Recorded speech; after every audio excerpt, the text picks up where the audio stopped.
5, 4, 3, 2, 1, 0.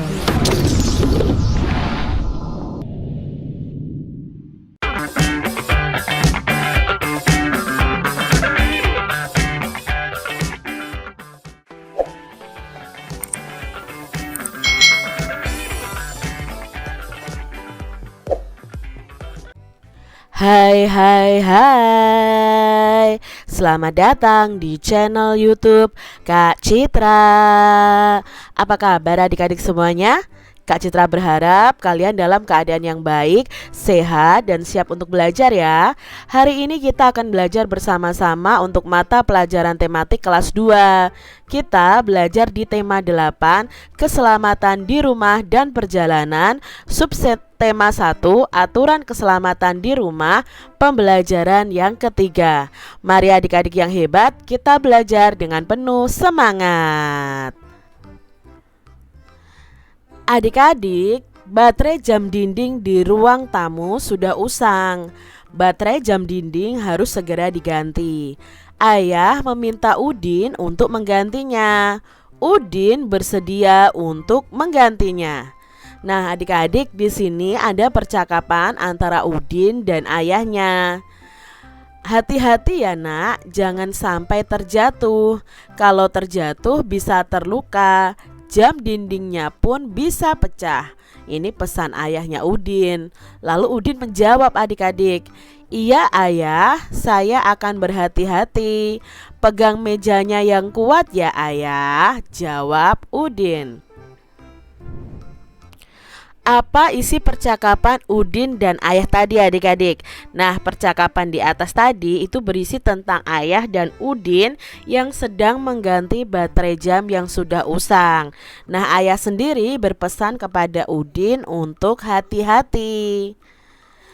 Apa pendapatmu terhadap isi percakapan mereka?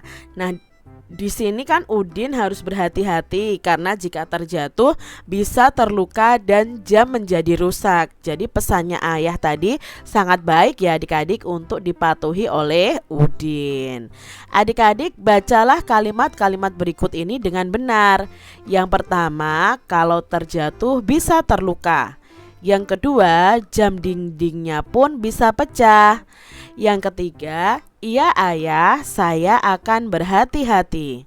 Nah adik-adik, coba nih perhatikan penggunaan tanda titik di 3 kalimat ini. Nah adik-adik, penggunaan tanda titik ini di akhir kalimat. Tanda titik itu selalu dibubuhkan di setiap akhir kalimat. Nah selain penggunaan tanda titik, tentu adik-adik masih ingat ya tentang penggunaan huruf kapital. Tanda titik itu digunakan untuk mengakhiri yang namanya kalimat berita adik-adik. Kalau tanda tanya seperti ini digunakan untuk mengakhiri kalimat tanya. Lalu kalau tanda seru itu digunakan untuk mengakhiri kalimat ajakan, kalimat minta tolong, dan kalimat perintah. Adik-adik, pada semester sebelumnya kita sudah belajar nih tentang penggunaan tanda tanya, tanda seru pada kalimat ajakan, kalimat minta tolong, kalimat perintah. Nah sekarang kita akan belajar tentang tanda titik yang digunakan untuk mengakhiri setiap kalimat berita. Adik-adik, coba tulis kembali kalimat berikut dengan benar. Nah, kita tuliskan dengan memperhatikan penggunaan huruf kapital dan tanda titik. Yang pertama, batu baterai jam dinding di ruang tamu sudah usang. Kalau ditulis dengan benar bagaimana adik-adik? Dengan memperhatikan huruf kapital dan tanda titiknya. Nah kalau ditulis dengan benar itu seperti ini adik-adik. Batu baterai jam dinding di ruang tamu sudah usang itu diawali huruf kapital pada kata batu ya, huruf B-nya harus kapital, dan diakhiri tanda titik di akhir kalimat. Jadi ingat ya, penggunaan huruf kapital dan tanda titik diakhiri di kalimat berita. Kita lihat nih soal yang kedua. Ayah meminta bantuan Udin untuk menggantinya. Nah, di sini kalau diperbaiki dengan memperhatikan huruf kapital dan tanda titik, ayah. Nah, ayahnya di sini di awal kalimat, maka A-nya besar. Meminta bantuan Udin. Udin itu nama orang, jadi juga diawali huruf kapital. Untuk menggantinya titik. Seperti itu adik-adik. Kita lihat soal nomor 3. Ayah dan Udin sama-sama memperbaikinya. Maka kalau ditulis seperti ini adik-adik. Ayah, A-nya besar karena awal kalimat, dan Udin, U-nya besar karena di sini Udin adalah nama orang, sama-sama memperbaikinya. Tanda titik. Ya, seperti itu penulisan yang benar. Ayah berterima kasih kepada Udin. Penulisan yang benar adalah ayah, A-nya besar, berterima kasih kepada Udin, U-nya besar, lalu tanda titik. Yang kelima, ayah bersyukur kepada Tuhan mempunyai anak yang patuh seperti Udin. Maka penulisan yang benar adalah ayahnya huruf besar, ya, diawali huruf besar, bersyukur kepada Tuhan. Nah, kemarin sudah kita tuliskan ya, bersama-sama kita pelajari bahwa Tuhan itu diawali huruf kapital juga, mempunyai anak yang patuh seperti Udin. Nah, itu tadi adik-adik ya, penggunaan huruf kapital dan tanda titik. Perhatikan kembali nih gambar Udin dan ayah memperbaiki jam dinding. Jam dinding itu ada yang mempunyai lonceng adik-adik. Lonceng akan berbunyi ketika jam menunjukkan waktu tertentu. Adik-adik, di sini ada lagu yang berjudul Lonceng Ayah. Ya, syair dan lagu ini ciptaan Pak Ate Mahmud. Nanti adik-adik bisa melihat video karaoke-nya melalui link di description box ya. Nanti Kak Citra cantumkan di situ lagu Lonceng Ayah. Lagunya seperti ini adik-adik. Neng neng neng, berbunyi lonceng. Lonceng berbunyi berkali-kali. Neng neng neng, berbunyi lonceng. Lonceng ayah baru dibeli. Neng neng neng, ku dengar lonceng. Lonceng ku dengar setiap waktu. Neng neng neng, ku dengar lonceng. Lonceng ayah tepat selalu. Jadi lagunya seperti itu adik-adik. Nah, adik-adik bisa mencari video karaoke untuk lagu ini di description box ya, linknya. Kalian bisa berlatih lagu ini bersama-sama. Adik-adik, lagu Lonceng Ayah itu harus dinyanyikan dengan nada yang tepat. Nada harus dibunyikan sesuai dengan panjang pendeknya. Panjang pendek nada itu dapat dihitung adik-adik. Satuan hitungnya itu berupa ketukan. Ketukan itu teratur adik-adik. Nah, perhatikan nih panjang pendek nada berikut ini. Misalnya sebuah nada itu berdiri sendiri, maka nada itu akan dibunyikan satu ketukan. Misalnya di sini ada nada do.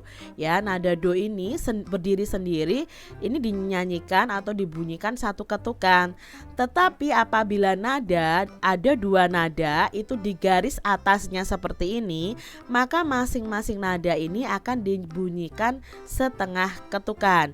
Jadi nada la atau angka 6 ini disebut nada la, itu dinyanyikan setengah ketukan, dan nada si atau nada yang ketujuh itu dibunyikan juga setengah ketukan. Adik-adik, jam dinding itu berguna untuk menentukan waktu. Jam dinding mempunyai jarum panjang dan jarum pendek. Tentu adik-adik masih ingat kan cara membaca jam adik-adik. Nah, kita ingat kembali tentang jam analog nih adik-adik ya. Kita masih belajar membaca jam analog. Jam analog sendiri ada 3 jarum ya. Kemarin Kak Citra sudah jelaskan. Ada jarum pendek yang menunjukkan jam, jarum panjang yang menunjukkan menit, lalu jarum halus atau jarum yang selalu bergerak itu menunjukkan detik. Dalam jam analog itu terdapat angka 1 sampai 12. Jarum jam pada jam analog itu selalu bergerak memutar adik-adik. Dalam satu hari itu ada 24 jam. Satu putaran penuh jarum panjang pada jam analog itu menunjukkan 1 jam atau 60 menit. Sekarang kita belajar ya membaca jam analog. Perhatikan jam berikut ini adik-adik. Jarum pendeknya menunjuk angka 10, jarum panjangnya menunjuk angka 12. Maka jam ini dibaca pukul 10. Lalu perhatikan jam ini adik-adik. Jarum pendeknya di angka berapa? Ya, di angka 8. Lalu jarum panjangnya di angka 12. Maka dibaca pukul 8. Kita lihat jam berikutnya adik-adik. Jarum pendek di angka 2, lalu jarum panjang di angka 12. Maka dibaca pukul 2. Perhatikan letak jarum panjang dan jarum pendek pada jam berikut ini. Nah, menurutmu jam tersebut menunjukkan pukul berapa ya? Mari kita baca petunjuknya bersama-sama. Yang pertama adik-adik, jarum pendeknya menunjuk angka 1, sedangkan jarum panjangnya menunjuk angka 12. Maka dibaca pukul berapa adik-adik? Ya, ini dibaca pukul 1. Selanjutnya adik-adik, jarum pendek menunjuk angka 3, jarum panjang menunjuk angka 12. Maka jam ini dibaca pukul? Ya, dibaca pukul 3. Lalu jarum pendek menunjuk angka 6 adik-adik, dan jarum panjangnya menunjuk angka 12. Maka jam ini dibaca pukul 6. Gambar jam berikutnya, jarum pendeknya menunjuk angka 9, lalu jarum panjangnya menunjuk angka 12. Maka dibaca pukul? Ya, dibaca pukul 9 tepat ya adik-adik ya. Lalu jarum pendeknya menunjuk angka 11 dan jarum panjangnya menunjuk angka 12. Maka dibaca pukul 11. Nah, demikian tadi adik-adik pembahasan kita di tema 8 subtema 1 pembelajaran yang ketiga. Semoga video pembelajaran ini bermanfaat ya untuk adik-adik semuanya. Dan sampai jumpa lagi di video pembelajaran Kak Citra selanjutnya. Tuhan memberkati. Jangan lupa tekan tombol subscribe, lalu tekan loncengnya, tekan juga tombol like, lalu share ke media sosial kalian. Jangan lupa untuk ikuti media sosial Kak Citra. Terima kasih.